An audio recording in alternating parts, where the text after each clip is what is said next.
बरसात की एक रहस्यमय रात थी। बादल गरज रहे थे, बिजली रहकर चमक रही थी। मदनपुर गांव की गलियां कीचड़ से भरी थी, लेकिन गांव के नुक्कड़ पर बनी रामू की चाय की दुकान अब भी खुली थी।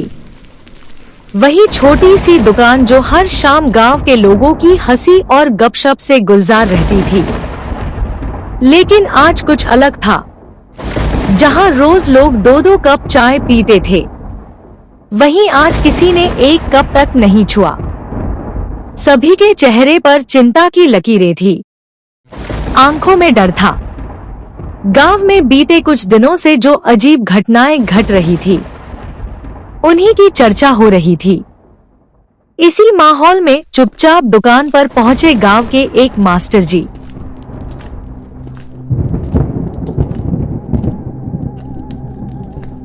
इतना सन्नाटा क्यों है भाई? जहां हर रोज हंसी मजाक चलती थी, वहां आज सबके चेहरे ऐसे लटके हुए क्यों हैं? कोई बोलेगा भी या सब मौन व्रत ले लिए हैं? कोई कुछ नहीं कहता, सब नजरें चुराते हैं। मास्टर जी, आपके लिए चाय तैयार है, अभी बनाई है, एकदम कड़क है। रामू, अभी मेरे लिए दूसरी चाय बनाना। आज जरा चाय बनाते वक्त चाय में अदरक डाल देना। सिर में भारीपन सा लग रहा है, शायद मौसम की मार है। बिरजू, सुरेश, महेश, तुम तीनों कुछ बताओ तो सही। इतनी चुप्पी, कुछ तो बात है जो सबको खाए जा रही हैं। मास्टर जी, कैसे कहें, आप तो जानते हैं गांव की हालत। सालों से सोच रहे थे कि एक छोटा सा अस्पताल हो, जहां लोगों को इलाज के लिए शहर ना भागना पड़े। हर आदमी ने अपनी कमाई से कुछ ना कुछ दिया है। हमने मजदूरी करके, फसल बेचकर बच्चों की पढ़ाई का खर्च रोककर पैसा जोड़ा है, पर अब भी बहुत कमी है। ईंटें भी वैसे ही पड़ी है, छत आधी बनी है, मशीनें लाने के पैसे नहीं बचे हैं। मास्टर जी, आपको भी पता है, गांव के शिवराम के बीवी को दर्द हुआ था। सिर्फ एक एम्बुलेंस ना होने से रास्ते में ही दम तोड़ दिया उसने।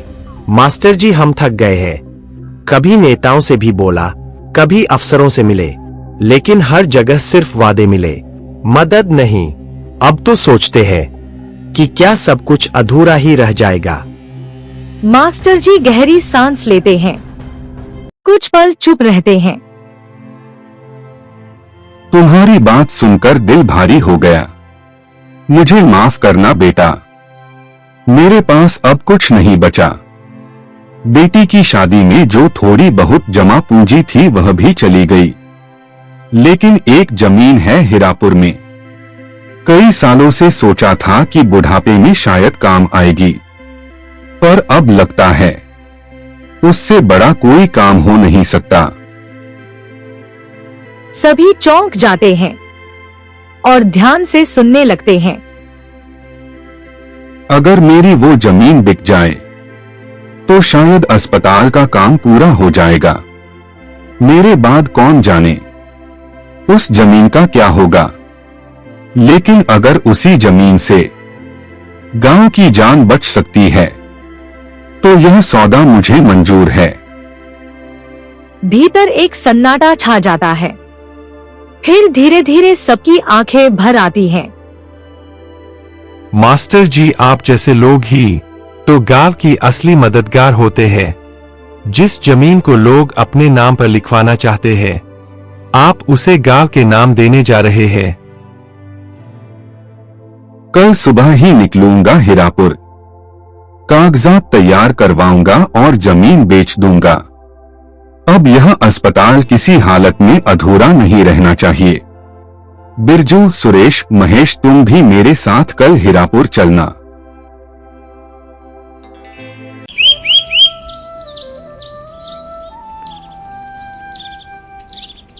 अगले दिन सुबह मास्टर जी, सुरेश, महेश और बिरजू ट्रेन में बैठ जाते हैं। बाहर तेज बारिश हो रही थी। खिड़की से पानी की धाराएं बह रही थी। मास्टर जी देखिए ना, बारिश तो मानो रुकने का नाम ही नहीं ले रही है। खेत सब पानी में डूबे दिख रहे हैं। रास्ता तो मुश्किल ही होगा। वही तो सोच रहा हूं बेटा, इस बारिश में हम जाएंगे कैसे? स्टेशन से उतरकर वो नदी भी तो पार करनी है। नदी का पानी अगर ज्यादा बढ़ गया तो भी जाना तो है ही। गांव का भला आधे रास्ते में रुककर नहीं किया जा सकता। सब चिंता में होते हैं। शाम हो जाती है। देखते ही देखते रात होने आती है। सब सोच में रहते हैं। मास्टर जी अभी तो रात हो गई है, हम कैसे जाएंगे? बारिश तो रुकने का नाम ही नहीं ले रही है। बेटा कोई भी अच्छा काम करता है, उसके काम में रुकावटें आती हैं। तुम चिंता मत करना बेटा, अभी कितनी भी मुसीबत आ जाए हम हार नहीं मानेंगे। भगवान के घर पे देर है पर अंधेर नहीं है। बेटा ये बात याद रखना। थोड़ी देर बाद ट्रेन स्टेशन पर रुकती है। हीरापुर स्टेशन में चारों उतरते हैं। प्लेटफॉर्म एकदम सुनसान होता है। ना कोई आवाज ना कोई इंसान होते हैं। चारों को डर लगता है।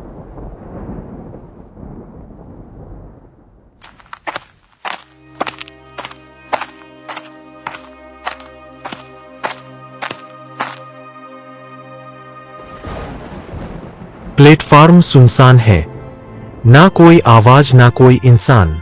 मास्टर जी यह स्टेशन तो भूतिया लग रहा है। इतना सन्नाटा जैसे बरसों से कोई उतरा ही नहीं यहाँ। एक आदमी भी नहीं दिखाई दे रहा है। बारिश ने सबको घर में बंद कर दिया है, शायद इसीलिए कोई नहीं दिखाई दे रहा होगा। मास्टर जी सोचते हैं इनके मन से डर को भगाना होगा, इसीलिए इनको भरोसेमंद की बातें बतानी होंगी। और मास्टर जी बोलते हैं, या फिर यह रास्ता ही ऐसा है जहां सिर्फ वही जाते हैं जो किसी नेक इरादे से निकले हो। चलो अभी हम निकलते हैं यहां से।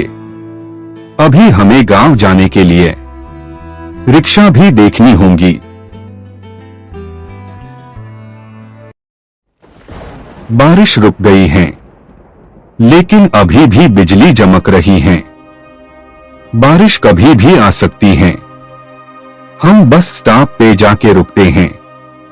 क्या पता अभी भी कुछ मिल जाए गांव में जाने के लिए। कच्चे रास्ते से निकलते हैं, पर रास्ता भटक जाते हैं और एक कब्रिस्तान में आ जाते हैं। सभी डर जाते हैं, लेकिन मास्टर जी समझ जाते हैं कि सब डर गए हैं। बिजली अभी चमक रही थी। फिर मास्टर जी बोलते हैं, शायद हम रास्ता भटक गए हैं। अभी रात भी है और बरसात भी। हम आगे जाते हैं और किधर रुकने की जगह मिले तो रुक जाते हैं। पांचों के मन में डर होता है। वो आगे निकल जाते हैं। दूर एक बस स्टॉप दिखाई देता है। वो सोचते हैं कि उधर ही रुकना अच्छा रहेगा।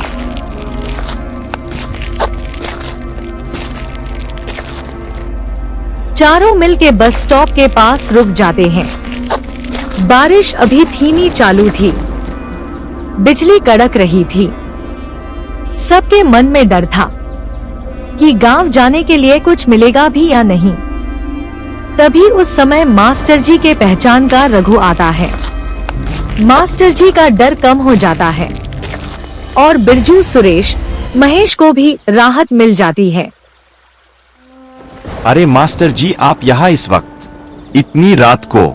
अभी तो यहाँ से गांव जाने के लिए कुछ नहीं मिलेगा। जल्दी चलते जाते हैं। आखिरी नाव अब भी खड़ी हो। अगर देर हुई तो कल तक कुछ नहीं मिलेगा। मास्टर जी मुस्कुराते हैं। सुरेश, महेश और बिरजू राहत की सांस लेते हैं। ईश्वर ने भेजा है आपको। भाई साहब, अब तो वाकई उम्मीद है कि हम वक्त पर पहुंच जाएंगे।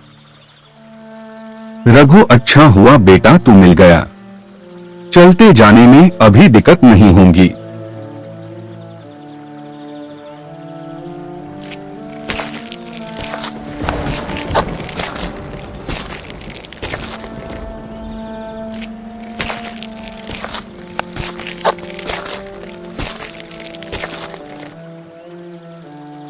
डरावनी रात लग रही थी।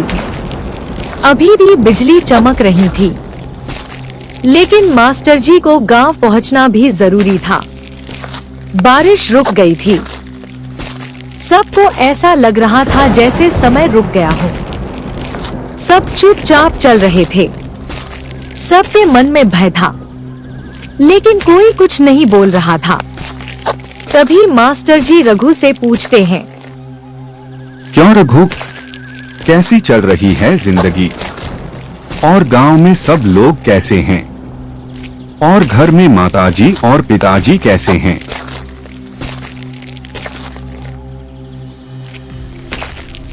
क्या बताएं मास्टर जी, किसी तरह कट रही है जिंदगी। दिन में मेहनत, रात में थकावट। लेकिन जब पेट भर जाए और बच्चे सो जाए तो सोचता हूँ चलो एक दिन और जीत लिए। कभी कभी तो काम भी नहीं होता है, पैसे नहीं मिलते, लेकिन जीना तो है ना। मजबूरी में भी मुस्कान ढूंढनी पड़ती है। पांचों नदी के पास पहुंचते हैं, लेकिन किनारे से आखिरी नाव भी चली गई होती है। रात का समय होता है, सबके मन में डर रहता है। सब लोग चिंतित होते हैं। अभी भी बिजली चमक रही होती है।